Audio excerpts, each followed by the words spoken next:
ದ್ರಾವಿಡ ಅಸ್ಮಿತೆ ಅಂತ ನಾನಾಗೆ ಒಂದು ಪದವನ್ನು ಬಳಸ್ತೇನೆ. ಬಹುಶಃ ಭಾರತದ ಅಸ್ಮಿತೆ, ಆ ಒಂದು ಅಸ್ಮಿತೆಗೆ ಭದ್ರ ಬುನಾದಿಯನ್ನ ಮತ್ತು ದೊಡ್ಡ ಅಡಿಪಾಯವನ್ನು ಹಾಕಿಕೊಟ್ಟಿರ್ತಕ್ಕಂಥದ್ದು ಈ ದ್ರಾವಿಡ ಅಂತಕ್ಕಂಥ ಪದ. ಯಾವ ದ್ರಾವಿಡರು, ನಾವೆಲ್ಲರೂ ದ್ರಾವಿಡರು. ಯಾಕೆ ದ್ರಾವಿಡದ ಹೆಸರಿನಲ್ಲಿ ನಾವೆಲ್ಲರೂ ಒಗ್ಗೂಡಬೇಕಾದ ಅನಿವಾರ್ಯತೆ ಇವತ್ತು ಎದುರಾಗಿದೆ? ಅದು ಯಾಕೆ ಅನ್ನುವಂಥದ್ದು ನನಗಿಂತ ಬಹುಶಃ ಅಭಿಗೌಡರು ಬಹಳ ಚೆನ್ನಾಗಿ ಹೇಳ್ತಾರೆ. ಅವರಿಗೆ ಈಗ ಉಪನ್ಯಾಸಕ್ಕಾಗಿ ಆಹ್ವಾನಿಸ್ತಾರೆ. ಎಲ್ಲರೂ ನಮಸ್ಕಾರ ಅಂತಾರೆ. ಇದೇನಪ್ಪ ಇವರು ಶರಣು ಅಂತ ಅಂದರು ಅಂತ ಅನ್ಕೋಬೋದು ನೀವು. ಶರಣ ಇದು ಬಸವಣ್ಣ ವಚನ ಚಳುವಳಿಯ ಪರಂಪರೆ. ಯಾಕೆ ನಾವು ನಮಸ್ಕಾರದ ಬದಲು ಶರಣನ ಬಳಸ್ತೀವಿ ಅಂತಂದರೆ ಅದಕ್ಕೂ ಕೂಡ ದ್ರಾವಿಡ ಪರಂಪರೆಯ ಮೂಲ ಇದೆ, ಹೇಳ್ತಾ ಹೋಗ್ತೀನಿ. ನಾನಿವತ್ತು ನಿಮಗೆ ನನಗೆ ಏನು ತಿಳಿದಿದೆಯೋ ಅದನ್ನು ಅಲ್ಪ ಸ್ವಲ್ಪ ನಿಮಗೊಂದು ಮಾರ್ಗದರ್ಶನ ಕೊಡಬಲ್ಲೆ. ನೀವೆಲ್ಲ ಡಿಗ್ರಿ ಸ್ಟೂಡೆಂಟ್ಸ್ ಆಗಿರೋದ್ರಿಂದ ನಿಮಗೆ ಕ್ಲಾಸಲ್ಲಿ PUC ಇಲ್ಲ ಹೈಸ್ಕೂಲಲ್ಲಿ ಪಾಯಿಂಟ್ ಟು ಪಾಯಿಂಟ್ ನೋಟ್ಸ್ ಕೊಡೋದಕ್ಕಿಂತ ಹೆಚ್ಚಾಗಿ ರೆಫರೆನ್ಸಲ್ಲಿ ಓದೋದಕ್ಕೆ ಮಾರ್ಗದರ್ಶನ ಕೊಡ್ತಾರೆ. ನಿಜನ ಸುಳ್ಳ? ರೆಫರೆನ್ಸ್ ಬುಕ್ ಯೂಸ್ ಮಾಡ್ತೀರಾ ಮಾಡಲ್ವಾ? ಓದ್ತೀರಾ ಲೈಬ್ರರಿಲೆಲ್ಲ? ಇಲ್ಲ ಬರೀ ಕ್ಲಾಸಲ್ಲಿ ಪಾಠ ಮಾಡ್ತಾರಲ್ಲ, ನೋಟ್ಸ್ ಕೊಡ್ತಾರಲ್ಲ ಅಷ್ಟನ್ನು ಮಾತ್ರನಾ? ಬಾಬಾ ಸಾಹೇಬ್ ಅಂಬೇಡ್ಕರ್ ಅವರು ಒಂದು ಮಾತು ಹೇಳ್ತಾರೆ, ಇತಿಹಾಸ ಅರಿಯದವರು ಇತಿಹಾಸ ಸೃಷ್ಟಿಸಲಾರರು. ನಮ್ಮ ಇತಿಹಾಸ ಏನು ನಾವು ಅಂತಂದರೆ ಇಲ್ಲಿ ಏನು ನಾವು ಜಾತಿ ಆಧಾರವಾಗಿ ಮಾತಾಡಬೇಕಾ, ಧರ್ಮದ ಆಧಾರವಾಗಿ ಮಾತಾಡಬೇಕಾ, ಇಲ್ಲ ಸ್ತ್ರೀಲಿಂಗ ಪುಲ್ಲಿಂಗ ಈ ರೀತಿ ಆ ಲಿಂಗದ ಆಧಾರವಾಗಿ ಮಾತಾಡಬೇಕಾ, ಇಲ್ಲ ಬಣ್ಣದ ಆಧಾರವಾಗಿ ನಾವು ಮಾತಾಡಬೇಕಾ, ಇಲ್ಲ ನಾಡು ನುಡಿ ಆಧಾರವಾಗಿ ಮಾತಾಡಬೇಕಾ? ಯಾವುದು ನಾವು? ಇದು ಈಗಾಗಲೇ ಸಾಕಷ್ಟು ಡಿಸ್ಕ್ರಿಮಿನೇಷನ್ಗಳು ಅಂದರೆ ತಾರತಮ್ಯಗಳು ಈಗಾಗಲೇ ಸಾಕಷ್ಟಿವೆ. ನಾವು ಏಳಿಗೆ ಕಾಣಬೇಕು ಅಂದರೆ, ಅಭಿವೃದ್ಧಿ ಕಾಣಬೇಕು ಅಂತ ಹೇಳಿದ್ರೆ ನಾಡು ನುಡಿಯ ಆಧಾರವಾಗಿ ನಾವು ಪ್ರತಿಯೊಂದನ್ನು ಕೂಡ ಆಲೋಚನೆ ಮಾಡಬೇಕಾಗುತ್ತೆ, ಕೆಲಸ ಮಾಡಬೇಕಾಗುತ್ತೆ. ನಮ್ಮ ನುಡಿ ಅಂದರೆ ಗೊತ್ತಾಗುತ್ತಾ? ನುಡಿ ಅಂತಂದರೆ ಅದು ಕನ್ನಡ ಪದ, ಭಾಷೆ ಅನ್ನೋದು ಅದು ಸಂಸ್ಕೃತ ಪದ. ನಮ್ಮ ಕನ್ನಡ ಪದ ಒಂದು ಪದಕ್ಕೆ ಸಮಾನಾರ್ಥಕವಾಗಿ ಸರಿಸುಮಾರು 70ರಿಂದ 80 ಪದಗಳಿರ್ತವೆ. ಆದರೆ ಕುವೆಂಪು ಅವರೇ ಒಂದು ಮಾತು ಹೇಳ್ತಾರೆ, ರಾಷ್ಟ್ರ ಭಾಷೆ ಅಂತ ಒಂದು ನುಡಿನ ಏರಿಕೆ ಮಾಡ್ತಾ ಇದ್ದಾರೆ, ದೈವ ಭಾಷೆ ಅಂತ ಒಂದು ನುಡಿನ ಏರಿಕೆ ಮಾಡ್ತಾ ಇದ್ದಾರೆ. ಇದರಿಂದ ನಮ್ಮ ಕನ್ನಡ ನುಡಿ ಬೆನ್ನು ಮೂಳೆ ಮುರಿತಾ ಇದೆ. ಇವತ್ತು ಸಾಕಷ್ಟು ಪದಗಳು ನಾವು ಕನ್ನಡ ಪದಗಳನ್ನ ಬಿಟ್ಟು ಮಾತಾಡುವಂಥ ಪರಿಸ್ಥಿತಿಲಿ ನಾವಿದ್ದೀವಿ. ಇದು ಸ್ವಾಭಾವಿಕನ ಅಂತಂದರೆ ಖಂಡಿತವಾಗ್ಲೂ ಇಲ್ಲ. ಯಾಕೆ ಇದು ಈ ರೀತಿ ಆಗ್ತಾ ಇದೆ ಅಂದರೆ, ಸಾರ್ ಆಗಲೇ ಮಾತಾಡ್ತಾ ಹೇಳಿದ್ರು, ಇಂಡಿಯಾದ ಮೂಲ, ಇಂಡಿಯಾದ ಏನಿವತ್ತು ವ್ಯವಸ್ಥೆ ಕಟ್ಟಿದಾರೋ ಇದಕ್ಕೆ ದ್ರಾವಿಡತೆನೇ ಭಾಳ ದೊಡ್ಡ ಅಡಿಪಾಯ. ಏನು ದ್ರಾವಿಡತೆ ಅಂತಂದರೆ, ದ್ರಾವಿಡ ಪರಂಪರೆಯಲ್ಲಿ ಅಲ್ಲಿ ಮಹಿಳಾ ಪ್ರಾಧಾನ್ಯತೆ ಇತ್ತು, ತಾಯಿ ಸಂಸ್ಕೃತಿ ಇತ್ತು. ಈಗಲೂ ಕೂಡ ಇಂಗ್ಲೀಷಲ್ಲೂ ಕೂಡ ಮದರ್ ಲ್ಯಾಂಡ್ ಅಂತಾರ ಹೊರತಾಗಿ ಫಾದರ್ ಲ್ಯಾಂಡ್ ಅಂತಾರ. ಇವತ್ತು ನಾವು ಏನೆಲ್ಲ ಒಳ್ಳೆ ವ್ಯವಸ್ಥೆ ಅಂತ ಬಳಸ್ತಾ ಇದ್ದೀವಿ, ಬೇಸಾಯ ಮಾಡೋದಿರ್ಬೋದು, ಇಲ್ಲ ಈ ಒಂದು ನುಡಿ ವ್ಯವಸ್ಥೆ ಇರ್ಬೋದು, ಇದೆಲ್ಲ ಕಂಡಿಡ್ದಿರುವಂಥದ್ದು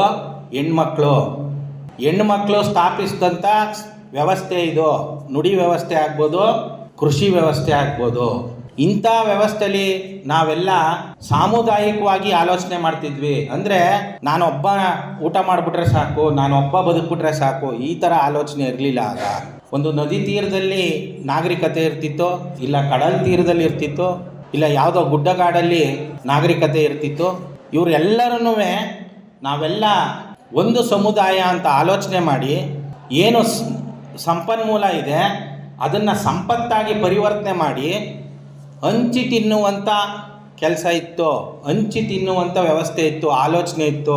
ಇದೇ ದ್ರಾವಿಡತೆ, ಇದೇ ದ್ರಾವಿಡ ಆಲೋಚನೆ.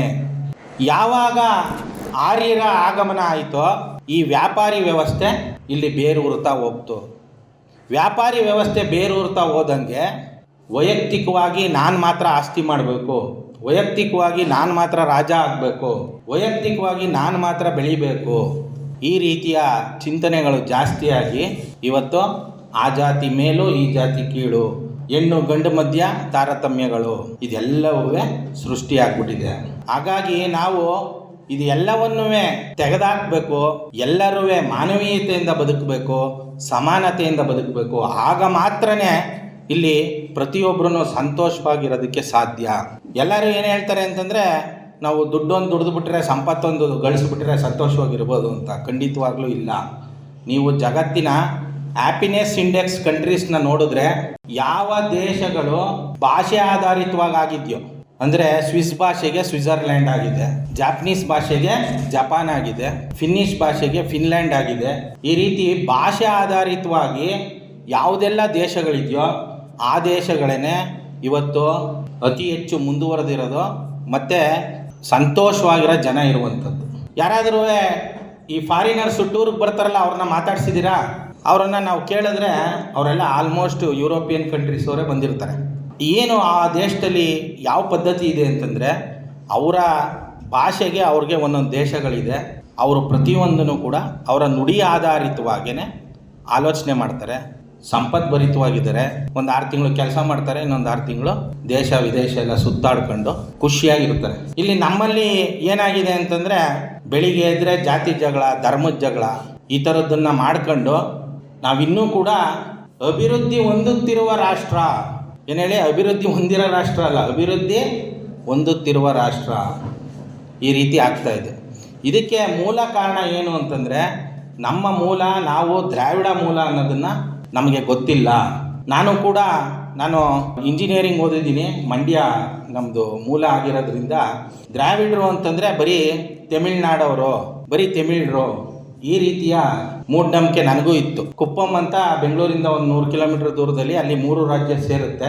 ಅಲ್ಲಿ ದ್ರಾವಿಡ ಯೂನಿವರ್ಸಿಟಿ ಇದೆ.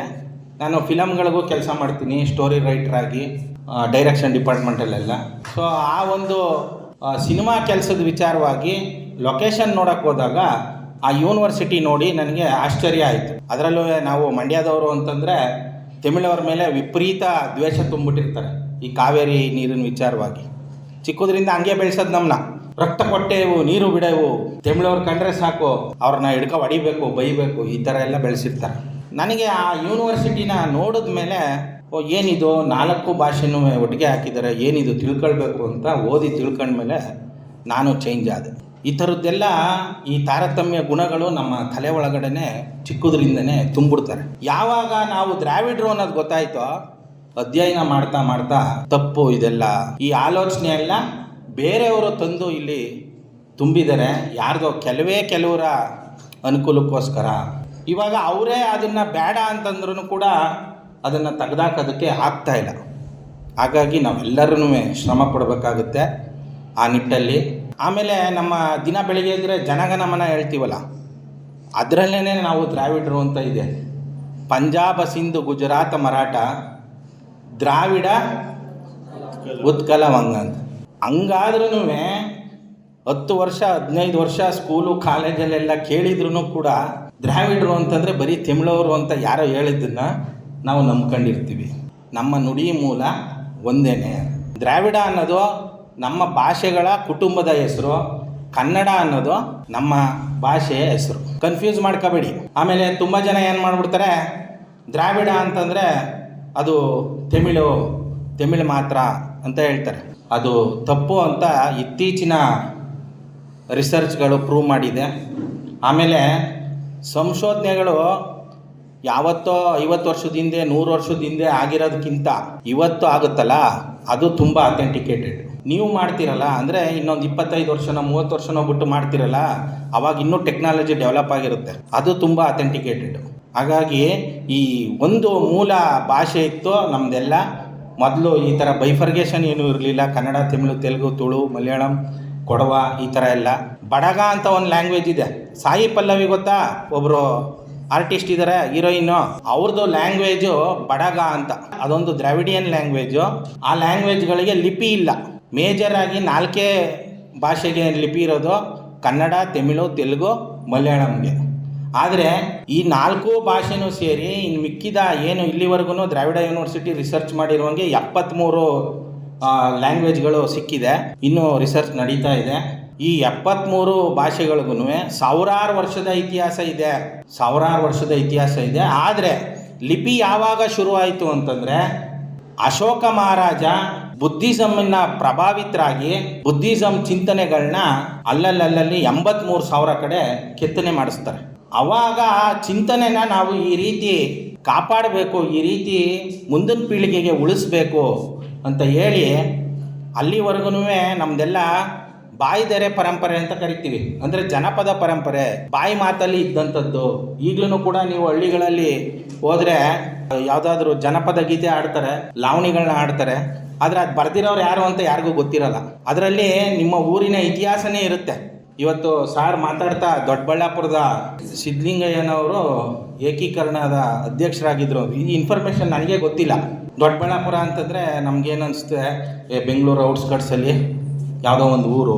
ಇಂಥ ಒಂದು ಭವ್ಯವಾದ ಇತಿಹಾಸ ಇದೆ. ಇವತ್ತು ದೊಡ್ಡಬಳ್ಳಾಪುರದ ಒಬ್ಬರು ವ್ಯಕ್ತಿ ಇಡೀ ರಾಜ್ಯನ, ಅಂದರೆ ಕನ್ನಡ ಮಾತಾಡುವ ಪ್ರದೇಶನ ಒಂದು ರಾಜ್ಯವಾಗಿ ಕಟ್ಟೋದಕ್ಕೆ ಭಾಳ ದೊಡ್ಡ ಕೊಡುಗೆನ ಕೊಟ್ಟಿದ್ದಾರೆ. ಅಂಥ ಊರವರು ನೀವೆಲ್ಲ ಈ ರಾಜ್ಯನ ಇನ್ನೂ ಬಲವಾಗಿ ಕಟ್ಟಬೇಕಾದಂಥ ಜವಾಬ್ದಾರಿ ಇದೆ, ಮತ್ತು ಹೆಮ್ಮೆ ಕೂಡ ಪಡಬೇಕು ಇಂಥ ಒಂದು ಊರಲ್ಲಿ ನೀವು ಹುಟ್ಟಿರೋದ್ರಿಂದ. ಇತ್ತೀಚೆಗೆ ಹಿಂದಿ ಏರಿಕೆ ಅಂತೆಲ್ಲ ತುಂಬ ಟಿ ವಿಗಳಲ್ಲಿ, ಪೇಪರ್ಗಳಲ್ಲಿ ಕೇಳ್ತಾ ಇದ್ದೀರಾ. ಏನು ಸಾವಿರಾರು ವರ್ಷದ ಇತಿಹಾಸ ಇರುವಂಥ ಈ ದ್ರಾವಿಡ ಭಾಷೆಗಳು ಮತ್ತು ಅದರ ಪರಂಪರೆ, ಅದರಲ್ಲಿ ಸಮಾನತೆ ಅನ್ನುವಂಥದ್ದು ಈಗಾಗಲೇ ಚಂದ್ರಪ್ಪ ಸರ್ ಮಾತಾಡ್ತಾ ಹೇಳಿದ್ರು. ಇದಕ್ಕೆ ಯಾವುದೇ ಜಾತಿ ಇಲ್ಲ, ಧರ್ಮ ಇಲ್ಲ, ಎಲ್ಲರೂ ಕೂಡ ಅಭ್ಯಾಸ ಮಾಡುವಂಥದ್ದು, ಎಲ್ಲರಿಗೂ ಬೇಕಾದಂಥದ್ದು ಈ ನೆಲದ ನುಡಿ ಅಂತ ಹೇಳಿದ್ರು. ಇಂಥ ಭಾಷೆಗಳು ಆಲ್ ಇಂಡಿಯಾ ಮಟ್ಟದಲ್ಲಿ ಪ್ರಾಮುಖ್ಯತೆನ ಪಡೆದ್ರೆ ಎಲ್ಲರೂ ಕೂಡ ಮಾನವೀಯತೆ ಪರವಾಗಿರ್ತಾರೆ, ಎಲ್ಲರೂ ಕೂಡ ಸಮಾನತೆ ಪರವಾಗಿರ್ತಾರೆ ಅನ್ನೋ ಒಂದೇ ಒಂದು ಕಾರಣಕ್ಕೋಸ್ಕರ ತೀರಾ ಇತ್ತೀಚೆಗೆ ಒಂದು 250-300 ವರ್ಷದ ಹಿಂದೆ ಹುಟ್ಟಾಕಿರುವಂಥ ಹಿಂದಿ ಭಾಷೆ ಅನ್ನೋದನ್ನು ಸಂವಿಧಾನದಲ್ಲಿ ವಿಶೇಷ ಸ್ಥಾನಮಾನನ ಪಡ್ಕೊಂಡು ಏರಿಕೆ ಮಾಡ್ತಾ ಬರ್ತಾ ಇದ್ದಾರೆ. ಇದು ಭಾಳ ದೊಡ್ಡ ಅಪಾಯ. ಇವತ್ತು ನೀವೆಲ್ಲ ಡಿಗ್ರಿ ಮುಗಿಸಾದ್ಮೇಲೆ KS ಎಕ್ಸಾಮು ಬರಿಬೋದು, IAS ಎಕ್ಸಾಮು ಬರಿಬೋದು. KS ಕನ್ನಡದಲ್ಲಿ ಬರಿಬೋದು ಅಂತ ಎಷ್ಟು ಜನ ಹೇಳ್ತೀರ? ಅದನ್ನು ಕನ್ನಡದಲ್ಲಿ ಬರಿಬೋದು ಅಂತ ಎಷ್ಟು ಜನ ಹೇಳ್ತೀರ? IAS ಅಂದರೆ ಇಂಡಿಯನ್ ಅಡ್ಮಿನಿಸ್ಟ್ರೇಷನ್ ಸರ್ವಿಸ್, KS ಅಂದರೆ ಕರ್ನಾಟಕ ಅಡ್ಮಿನಿಸ್ಟ್ರೇಷನ್ ಸರ್ವಿಸ್.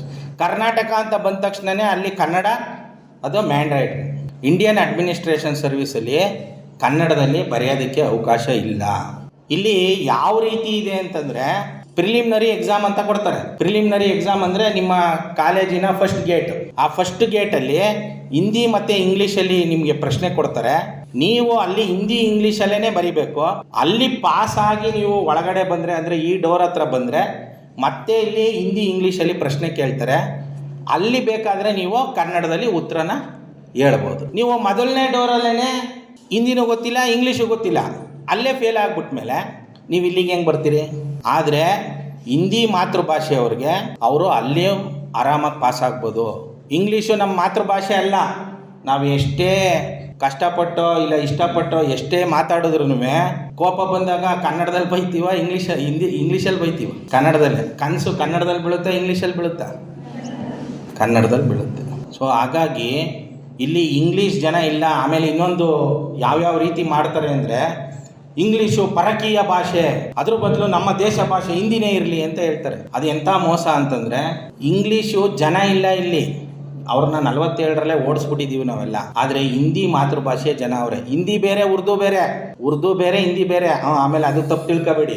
ಇವಾಗ ನೀವು ನಿಮ್ಮ ದೊಡ್ಡಬಳ್ಳಾಪುರ ಇರ್ಬೋದು, ಇಲ್ಲಿ ಎಲ್ಲೇ ಹೋಗಿ ನೋಡಿ, ಎಲ್ಲ ಕಬ್ಬಣದ ಅಂಗಡಿ ಓನರ್ ಇರ್ಬೋದು, ಬಟ್ಟೆ ಅಂಗಡಿ ಓನರ್ ಇರ್ಬೋದು, ಪಾತ್ರೆ ಅಂಗಡಿ, ಮೊಬೈಲ್ ಅಂಗಡಿ, ಎಲ್ಲ ಓನರ್ಗಳು ಕರ್ನಾಟಕದವ್ರು ಇದ್ದಾರಾ? ಎಲ್ಲ ನಾರ್ತ್ ಇಂಡಿಯಾದವ್ರು ಇದ್ದಾರೆ. ಕಾರಣ ಏನು? ಈ ಹಿಂದಿ ಅನ್ನೋದನ್ನ ಆಲ್ ಇಂಡಿಯಾ ಮಟ್ಟದಲ್ಲಿ ಬ್ಯಾಂಕಿಂಗ್ ಎಕ್ಸಾಮಲ್ಲೂ ಕೊಡ್ತಾರೆ, IAS ಎಕ್ಸಾಮಲ್ಲೂ ಕೊಡ್ತಾರೆ, ಮತ್ತು ನಿಮಗೆ ಎಲ್ಲ ಬೋರ್ಡ್ಗಳಲ್ಲೂ ಇರುತ್ತೆ. ಅವರು ಪಾಸಾಗಿ ಆಫೀಸರ್ಗಳಾಗ್ತಾರೆ, ಬ್ಯಾಂಕ್ ಮ್ಯಾನೇಜರ್ಗಳಾಗ್ತಾರೆ. ಊರವ್ರಿಗೆ ಅವರು ಲೋನ್ನ ಆರಾಮಾಗಿ ಕೊಡ್ತಾರೆ. ಅವರು ಬಿಸ್ನೆಸ್ ಮಾಡ್ತಾ ಹೋಗ್ತಾರೆ, ಬೆಳೀತಾ ಹೋಗುತ್ತೆ. ನಾವು ಉತ್ತರ ಪ್ರದೇಶಲ್ಲಿ ಕೇಳ್ತಾ ಇಲ್ಲ, ಬಿಹಾರಲ್ಲಿ ಕೇಳ್ತಾ ಇಲ್ಲ, ನಾವು ಕೇಳ್ತಾ ಇರೋದು ಎಲ್ಲಿ? ಕನ್ನಡ ನಾಡಲ್ಲಿ.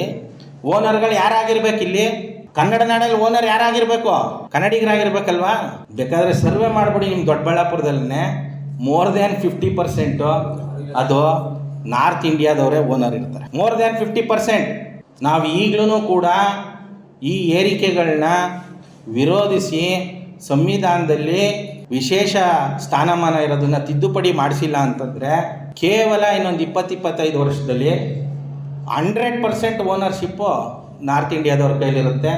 ಈಗ ಕೂಲಿ ಕೆಲಸಕ್ಕೂ ಎಲ್ಲ ಬರ್ತಾ ಇದ್ದಾರೆ. ಒಂದೊಂದು ಕಾನ್ಸ್ಟಿಟ್ಯೂನ್ಸಿಲಿ ಅಂದರೆ ಒಂದು MLA ಕಾನ್ಸ್ಟಿಟ್ಯೂನ್ಸಿಲಿ ಕನಿಷ್ಠ ಅಂದರೆ ಒಂದು 25-30 ಸಾವಿರ ವೋಟರ್ಸ್ ಹಾಕ್ತಾರೆ.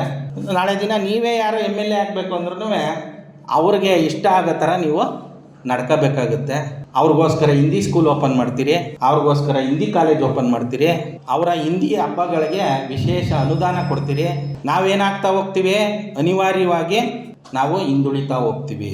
ಹಾಗಾಗಿ ನಾನು ಈಗೇನು ಇಲ್ಲಿ ಹೇಳಿದೆ ಇದೆಲ್ಲವೂ ಮಾರ್ಗದರ್ಶನ ಅಷ್ಟೇ. ನೀವು ತಿಳ್ಕೊಳ್ಬೇಕು, ಓದಬೇಕು, ತಿಳ್ಕೊಳ್ಬೇಕು. ನಾನು ಹೇಳಿದ್ದನ್ನು ಹಾಗೆ ಒಪ್ಕೊಬಿಡ್ಬೇಕು ಅಂತ ನಾನು ಯಾವ ಕಾರಣಕ್ಕೂ ಹೇಳಲ್ಲ. ಓದಿ ತಿಳ್ಕೊಂಡು ಕನ್ನಡ ನಾಡು ನುಡಿ ಇದನ್ನು ನಾವು ಭಾಳ ಗಟ್ಟಿಯಾಗಿ ಬೆಳೆಸಬೇಕು. ಕಾರಣ ಏನು ಅಂತಂದರೆ ಈ ಒಂದು ನುಡಿ, ಈ ಒಂದು ದ್ರಾವಿಡ ನುಡಿಯಲ್ಲಿ ಸಮಾನತೆ ಇದೆ, ಮಾನವೀಯತೆ ಇದೆ. ಅದಕ್ಕೆ ಇನ್ನೂ ಒಂದು ಉದಾಹರಣೆ ಕೊಟ್ಬಿಟ್ಟು ನಾನು ಮುಗಿಸ್ತೀನಿ. ಇವತ್ತು ಇಂಡಿಯಾದಲ್ಲಿ ಎಷ್ಟು ರಾಜ್ಯಗಳಿವೆ? ಈ 29 ಸ್ಟೇಟ್ಸಲ್ಲಿ ಯಾವ ರಾಜ್ಯದ ನುಡಿ ದ್ರಾವಿಡ ನುಡಿ ಆಗಿದೆಯೋ ಅಂದರೆ ಕನ್ನಡ, ತಮಿಳ್, ತೆಲುಗು, ಮಲಯಾಳಂ ಇದು ಅಧಿಕೃತ ನುಡಿಯಾಗಿದೆಯೋ ಇಲ್ಲೇನೆ ಡೆವಲಪ್ಮೆಂಟ್ ಜಾಸ್ತಿ ಇರೋದು, ಇಲ್ಲೇನೆ ಹೆಣ್ಮಕ್ಳಿಗೆ ಜಾಸ್ತಿ ಶಿಕ್ಷಣ ಇರೋದು, ಇಲ್ಲೇನೆ ಹೆಚ್ಚು ಸಮಾನತೆ ಇರೋದು, ಇಲ್ಲೇನೆ ಸರ್ಕಾರಗಳು ಹಂಚಿಕೆ ಮಾಡ್ತಾ ಇರೋದು. ಉಚಿತ ಅನ್ನಬಾರ್ದು, ಅದು ನಾವು ಕಟ್ಟುವಂಥ ಟ್ಯಾಕ್ಸಲ್ಲಿ ಜನಗಳಿಗೆ ಪ್ರಿವಿಲೇಜಸ್ನ ಹಂಚ್ತಾ ಇದ್ದಾರೆ, ಮಾರಾಟ ಮಾಡ್ತಾ ಇಲ್ಲ. ಅದನ್ನು ಕೆಲವರು ಕಿಂಡಲ್ ಮಾಡೋದು, ಕೆಟ್ಟದಾಗಿ ಮಾತಾಡೋದೆಲ್ಲ ಮಾಡ್ತಾರೆ, ತಪ್ಪದು. ಇದು ಸೌತ್ ಇಂಡಿಯಾ ರಾಜ್ಯಗಳಲ್ಲಿ ಮಾತ್ರನೇ ನಿಮಗೆ ಸಿಗುತ್ತಾ ಹೊರತಾಗಿ ನೀವು ನಾರ್ತ್ ಇಂಡಿಯಾ ರಾಜ್ಯಗಳಿಗೆ ಹೋಗ್ಬಿಟ್ರೆ ಇನ್ನೂ 50-60 ವರ್ಷ ಹಿಂದೆ ಇದ್ದಾರೆ. ಯಾಕೆ ಅಲ್ಲಿಂದ ಕೂಲಿ ಕೆಲಸಕ್ಕೆ ಬರ್ತಾ ಇದ್ದಾರೆ ಇಲ್ಲಿಗೆ? ಕರ್ನಾಟಕದವರು ಹೊರಗಡೆ ರಾಜ್ಯಕ್ಕೆ ಹೋಗೋದಾದರೆ ಅವರು ಹೋಗುವಂಥದ್ದು ಆಫೀಸರ್ ಹುದ್ದೆಗಳಿಗೆ ಹೋಗ್ತಾರೆ, ಲೆಕ್ಚರರ್ಗಳಾಗಿ ಹೋಗ್ತಾರೆ, ಡಾಕ್ಟರ್ಗಳಾಗಿ ಹೋಗ್ತಾರೆ. ಗದ್ದೆ ಕೆಲಸಕ್ಕೋ ಇಲ್ಲ ಮಣ್ಣು ಕೆಲಸಕ್ಕೋ ಖಂಡಿತ ಹೋಗಲ್ಲ. ಯಾಕೆ? ನಮ್ಮಲ್ಲೇ ಅಷ್ಟು ವಿದ್ಯಾಭ್ಯಾಸ ಇದೆ, ಸಂಪತ್ತಿದೆ. ಹಾಗಾಗಿ ನಾವು ರ್ಯಾಂಕ್ ಸ್ಟೂಡೆಂಟಿಂದ ಕಲಿಬೇಕಾ, ಫೇಲ್ ಸ್ಟೂಡೆಂಟ್ಸಿಂದ ಕಲಿಬೇಕಾ? ಎಲ್ಲಿ ಅಸಮಾನತೆ ಜಾಸ್ತಿ ಇದೆಯೋ, ಎಲ್ಲಿ ಬಡತನ ಜಾಸ್ತಿ ಇದೆಯೋ ಅವರ ಮಾದರಿಗಳನ್ನ ನಮ್ಮ ಮೇಲೆ ಏರ್ಲಾಗ್ತಾ ಇದೆ. ಎಲ್ಲಿ ಅಭಿವೃದ್ಧಿ ಆಗಿದೆ, ಎಲ್ಲಿ ಸಮಾನತೆ ಜಾಸ್ತಿ ಆಗಿದೆ ಆ ಮಾದರಿಗಳನ್ನ ತುಳಿತಾ ಇದ್ದಾರೆ, ನಿರ್ನಾಮ ಮಾಡ್ತಾ ಇದ್ದಾರೆ. ಇದ್ರ ಬಗ್ಗೆ ಎಚ್ಚರಿಕೆ ಇರಲಿ. ನೀವು ಕೂಡ ಓದಿ ತಿಳ್ಕೊಂಡು ನೀವು ಅರ್ಥಕೊಂಡು ಅದನ್ನು ನಿಮ್ಮ ಬದುಕಲ್ಲಿ ಅಳವಡಿಸ್ಕೊಳ್ಳಿ. ಜೊತೆಗೆ ನಿಮ್ಮ ಕೈಲಿ ಆದಷ್ಟು ಜನಕ್ಕೆ ಅದನ್ನು ತಿಳಿಸಿ ಅಂತ ಹೇಳ್ತಾ ಈ ಒಂದು ಕಾರ್ಯಕ್ರಮದಲ್ಲಿ ನಮಗೆ ವಿಚಾರ ಮಂಡಿಸೋದಕ್ಕೆ ಅವಕಾಶ ಮಾಡಿಕೊಟ್ಟ ಎಲ್ರಿಗೂ ನಮನಗಳು, ಶರಣು, ಥ್ಯಾಂಕ್ ಯು. ಸಂವಿಧಾನದಲ್ಲಿ ಆರ್ಟಿಕಲ್ 343ರಿಂದ 351 ಭಾಷೆ ಬಗ್ಗೆ ಇರುವಂಥ ಆರ್ಟಿಕಲ್ಗಳು.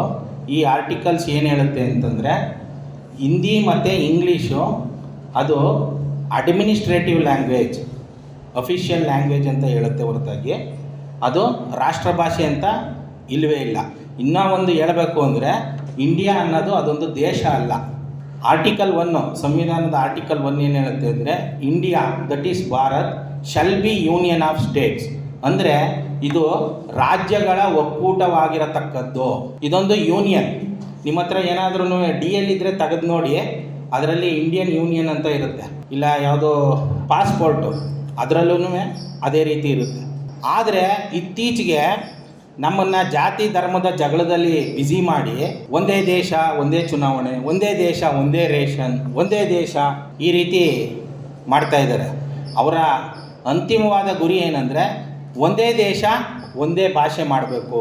ಆ ಭಾಷೆ ಕನ್ನಡ ಆಗಿದ್ದರೆ ನಾನು ಒಪ್ಕೊಬಿಡ್ತಿದ್ದೆ, ಬಿಡಪ್ಪ ಇಲ್ಲಿಂದ ಅಲ್ಲಿ ತನಕ ಕನ್ನಡ ಮಾತಾಡಲಿ ಅಂತ. ಆದರೆ ಆ ಭಾಷೆ ಯಾವುದು ಅಂತಂದರೆ ಯಾವ ಭಾಷೆಗೆ ಇತಿಹಾಸನೇ ಇಲ್ವೋ, ಯಾವ ಭಾಷೆ ನೆನ್ನೆ ಮೊನ್ನೆ ಹುಟ್ಟಿದೆಯೋ ಆ ಒಂದು ಹಿಂದಿನ ಇವರು ಒಂದೇ ದೇಶ ಒಂದೇ ಭಾಷೆ ಅಂತ ಮಾಡಕ್ಕೊಟ್ಟಿದ್ದಾರೆ. ಇದು ದೇಶ ಅಲ್ಲ, ಇದೊಂದು ಒಕ್ಕೂಟ, ರಾಜ್ಯಗಳ ಒಕ್ಕೂಟ. ಇದನ್ನು ನಾನು ಹೇಳ್ತಾ ಇಲ್ಲ, ಸಂವಿಧಾನದ ಆರ್ಟಿಕಲ್ 1 ಹೇಳ್ತಾ ಇದ್ದೆ. ಮತ್ತು ಹಿಂದಿ ರಾಷ್ಟ್ರ ಭಾಷೆ ಅಲ್ಲ.